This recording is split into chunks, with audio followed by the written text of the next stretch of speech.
There was a time in my life when I had no money, no relationship, no real social life. I was stress eating, scrolling endlessly and silently disappointed with myself. And the strangest part was, no one was actually saying anything to me. No one was openly judging me. But inside my head it felt like everyone was watching my failure, watching my slow life, watching how far behind I was. If you've ever felt that same invisible pressure, this video is for you. If you've ever lived in that mental space where nothing is openly wrong, but everything feels internally exposed, then stay with me. This is not about confidence. This is not about motivation. This is about understanding something most of us live with every day without ever naming it. The invisible critic. That constant sense that people are watching you, judging you, measuring your progress, even when no one has actually said a word. When you're in a phase like this, comparison doesn't come as jealousy. It comes as questioning. You open social media, and within minutes, you see it. Someone your age buying an apartment in New York, couples who were just casually dating, suddenly married, honeymooning in Paris, people moving forward visibly, confidently. And you don't think, I hate them. You think, what am I missing? That thought feels mature, it feels self-aware, but slowly, it turns into self-judgment. You start monitoring yourself, your choices, your pace, your life. You become hyper-aware of everything you haven't done yet, and without realizing it, you start living as if you're being watched, not by one person, by everyone. This is where the invisible critic enters. Psychology has a name for one part of this experience. It's called the spotlight effect. It describes how we overestimate how much other people notice us, not because we are important, but because we are the center of our own experience. Your thoughts are loud to you. Your fears are constant to you. Your delays feel obvious to you. So your mind assumes they must be obvious to others as well. But most people are not thinking about you. They are thinking about themselves, their body, their money, their relationship, their future. The spotlight you feel on your life is not coming from outside, it's coming from inside. Your mind puts you on a stage and then panics as if an audience is watching. This is not arrogance, this is anxiety. And there's a deeper reason your brain does this. And anxiety has a strange way of lying to you. It doesn't shout. It doesn't panic immediately. It sounds reasonable. It says things like, be careful. Wait a little more. Now is not the right time. And because it sounds logical, you trust it. You don't realize that anxiety rarely stops you with fear. It stops you with doubt. Doubt about timing.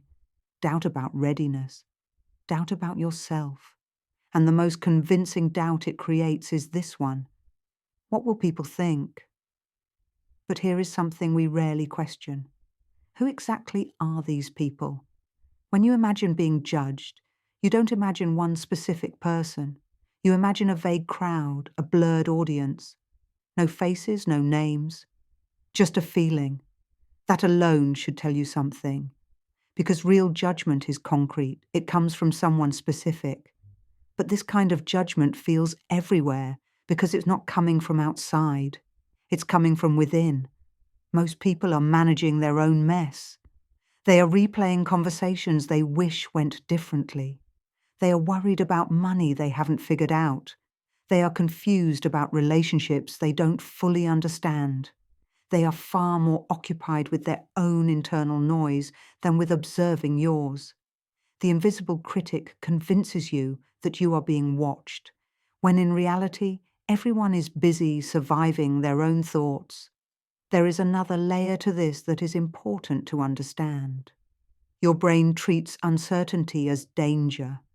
When your life feels unclear, when your future doesn't look defined, Your mind starts scanning for threats, and one of the easiest threats to imagine is social rejection. So your brain asks, if I try and fail, will I be judged? That question feels protective, but what it often leads to is paralysis. You delay action, you delay expression, you delay being seen, not because you don't want to live, but because you don't want to be exposed. And slowly, without noticing, your life becomes smaller, not because you lack potential, but because you are waiting for permission.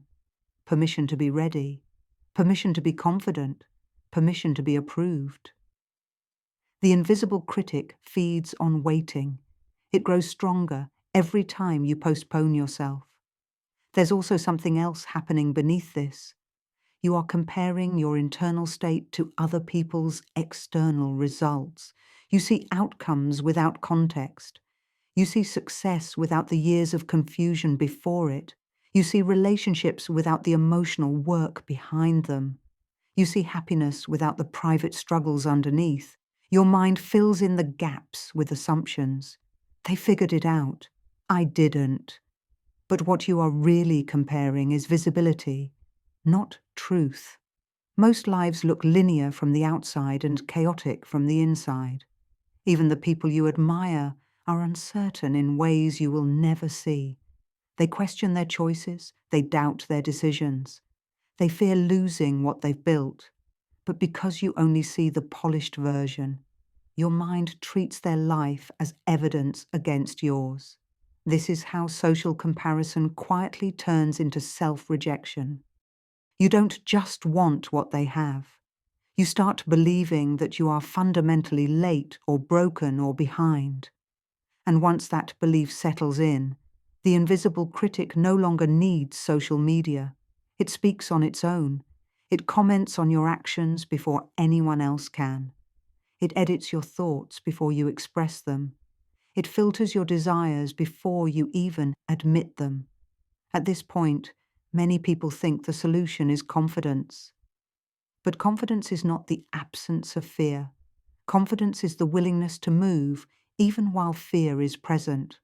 And that willingness does not come from forcing yourself. It comes from understanding. Understanding that being judged is not the same as being rejected. Understanding that discomfort is not danger. Understanding that most people are not evaluating you because they are too busy evaluating themselves. Another uncomfortable truth is this: even if someone does judge you, it rarely has the power you imagine. Judgment feels fatal in your head, but in real life, it is fleeting. People move on quickly, they forget, they get distracted, they return to their own concerns. Your anxiety treats judgment as permanent, reality treats it as temporary. And here is something even deeper. When you fear judgment, what you are often protecting is not your reputation, it's your identity. You are afraid that if you fail publicly, it will confirm a private belief you already carry about yourself. That you are not enough, that you are late, that you missed something important. The invisible critic doesn't create these beliefs. It guards them. It tries to prevent situations where they might be exposed. This is why reassurance rarely works. People can tell you, no one is judging you, and it doesn't land. Because the real fear is not about others. It's about what you believe would be proven if others did judge you. This is where healing actually begins. Not by silencing the critic, but by listening to what it is protecting. What belief about yourself feels too fragile to be challenged? What outcome feels too painful to face? When you start asking these questions gently, without self-attack, something changes. The critic softens. Because it was never your enemy. It was a guard, a tired one, trying to keep you safe in a world that feels overwhelming. There is also a cultural layer to this. We live in a time where visibility is mistaken for value. If something is seen, it is assumed to matter. If it is unseen, it is assumed to be insignificant. This creates pressure to perform life instead of living it.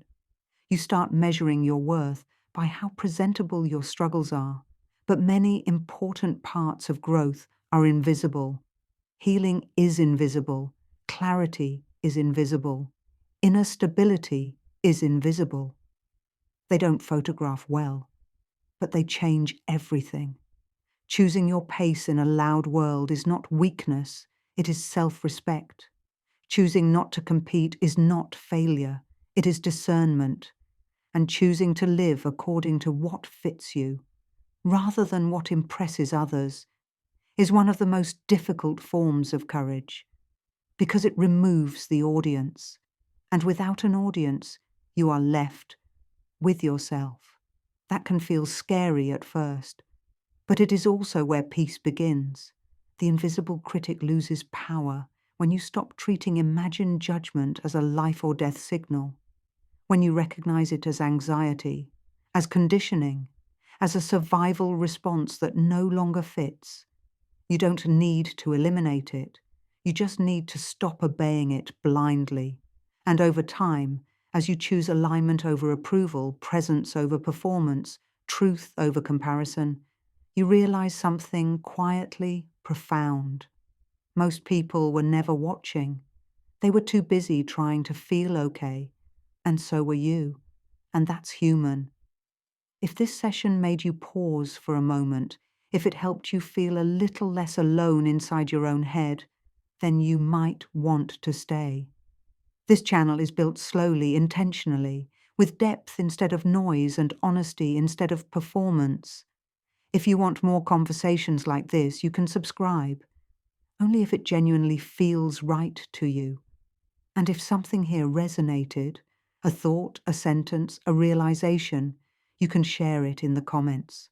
Or just to say, I felt this too. Sometimes knowing that someone else understands is already enough.